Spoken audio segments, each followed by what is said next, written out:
तुमचं मन त्या आवाजाशी एकरूप झालेलं आहे।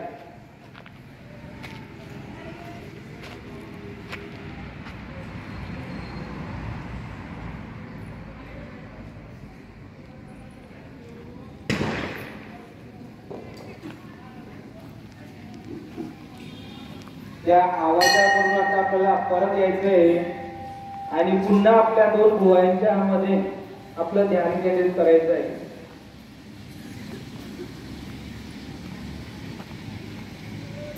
हळूहळू आपले डोळे उघडायचे, हळूहळू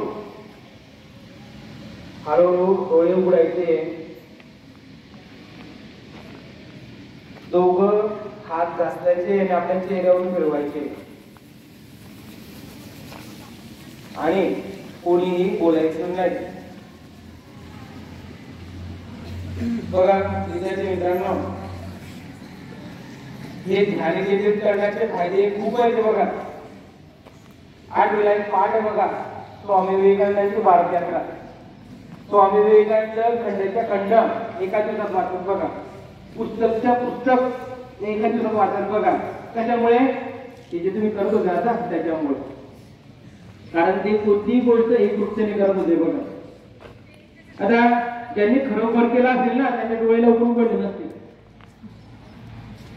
आणि ध्यान केंद्रित केल्यानंतर त्यांना फ्रेश वाटलं, त्यांनी फक्त बोट वरती करायचे की सर आम्हाला फ्रेश वाटलं, हात खाली करा, व्हेरी गुड। आता मला सांगा, रोज कोण असं ध्यान केंद्रित करतात?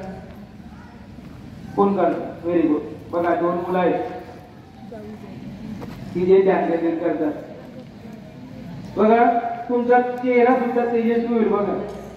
किती मिनिटं यायचे? बघा 5 मिनिटं। बघा ध्यान केंद्रित करणं ही सोपी गोष्ट नाही, त्याच्यासाठी आपल्याला काय करावं लागतं? त्याच्यासाठी आपल्याला सराव लागतो। आता बरेच जणांना असं वाटलं असेल की मी जेव्हा ध्यान केंद्रित केलं त्यावेळेस माझं मन, माझ्या मनामध्ये वेगवेगळे विचार आले, येणार नाही विचार। ही गोष्ट सोपी नाही बघा। जर